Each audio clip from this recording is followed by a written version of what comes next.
നമസ്കാരം. തൊടിയിലെ ചെടി എന്ന പരിപാടിയിലേക്ക് എല്ലാവർക്കും സ്വാഗതം. ഇന്ന് നമ്മൾ പരിചയപ്പെടാൻ പോകുന്നത് പനിച്ചകത്തെക്കുറിച്ചാണ്.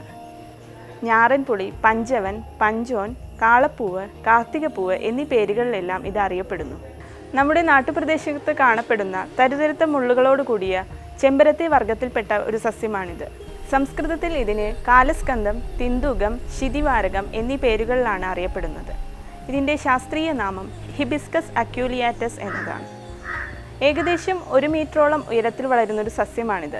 സാധാരണയായി വേലികളിലും മതിലുകളിലും പന്തലിച്ചു വളരുന്ന ഒരു സസ്യമാണിത്. പാവയ്ക്കയുടെ ഇലയോട് സാദൃശ്യമുള്ള ഇലകളാണ് ഇവയ്ക്കുള്ളത്. ഇവയുടെ തണ്ടിലും ഇലകളിലും ചെറിയ മുള്ളുകളും കാണപ്പെടുന്നു. മനോഹരമായ പുഷ്പങ്ങളാണ് ഇവയ്ക്കുള്ളത്. വളരെ മനോഹരമായ ഇവയുടെ പുഷ്പങ്ങൾ മഞ്ഞ നിറത്തിലും ഉൾഭാഗം തവിട്ട് നിറത്തിലും കാണപ്പെടുന്നു.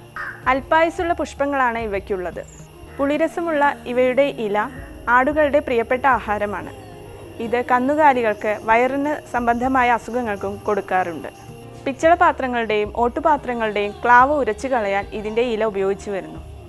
ഇതിൻ്റെ ഇലയിൽ ഗോസിപ്പിൻ എന്ന ആൻറ്റി ക്യാൻസറസ് ഘടകവും അടങ്ങിയിട്ടുണ്ട്. പണ്ടുകാലങ്ങളിൽ പെൺകുട്ടികൾ പൊട്ടുണ്ടാക്കുന്നതിനായി ഇതിൻ്റെ പൂവ് ഉപയോഗിക്കാറുണ്ട്. അതുപോലെ തന്നെ ഇതിൻ്റെ തളിരിലകൾ ഉപ്പുകൂട്ടി കുട്ടികൾ ഭക്ഷിക്കാൻ ഉപയോഗിച്ചിരുന്നു. ധാരാളം ഔഷധ ഗുണങ്ങളുള്ള ഒരു സസ്യമാണിത്. പ്രധാനമായും ഇലയും പൂവുമാണ് മരുന്നുകൾക്കായി ഉപയോഗിച്ചിരുന്നത്.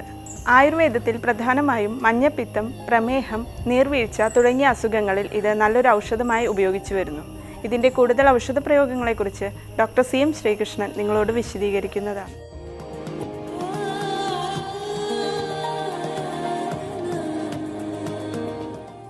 ഈ ഞാറൻപുളി അല്ലെങ്കിൽ പനച്ചികം, ഇതിൻ്റെ ഈ തളിര് അതുപോലെ ഇലയൊക്കെ ഈ ചെറിയ കുട്ടികളൊക്കെ തിന്നാൻ കൊടുക്കാം. അത് തിന്നാൻ കൊടുത്തു കഴിഞ്ഞാൽ പൊതുവെ വലിയ ആൾക്കാർക്കും അതെ വിശപ്പുണ്ടാവും. അതുപോലെ തന്നെ ഈ ദഹനം എളുപ്പമാക്കും. ഈ ദഹനക്കേടുള്ള ആൾക്കാർക്ക് ഇതിൻ്റെ ഈ ഇതള് തളിരൊക്കെ എടുത്ത് അരച്ച് കൊടുത്തു കഴിഞ്ഞാൽ നല്ലതാണ്. പിന്നെ ഇതിൻ്റെ ഒരു ഉപയോഗം, ഇതിൻ്റെ ഇല വെള്ളം തിളപ്പിക്കാം. ഇല ഇട്ടിട്ട് ആ വെള്ളം കൊണ്ട് മുഖം ഒരു ഫേസ് വാഷ് പോലെ ഉപയോഗിക്കാം. മുഖം കഴുകി കഴിഞ്ഞ് മുഖത്തുണ്ടാകുന്ന ഈ തരിതരിപ്പ് അതുപോലെ ഡ്രൈനെസ് ഇതൊക്കെ കുറയുന്നതാണ്. അതാണ് ഏറ്റവും പ്രധാനമായിട്ടുള്ള ഈ പനച്ചീക്കത്തിൻ്റെ ഉപയോഗം.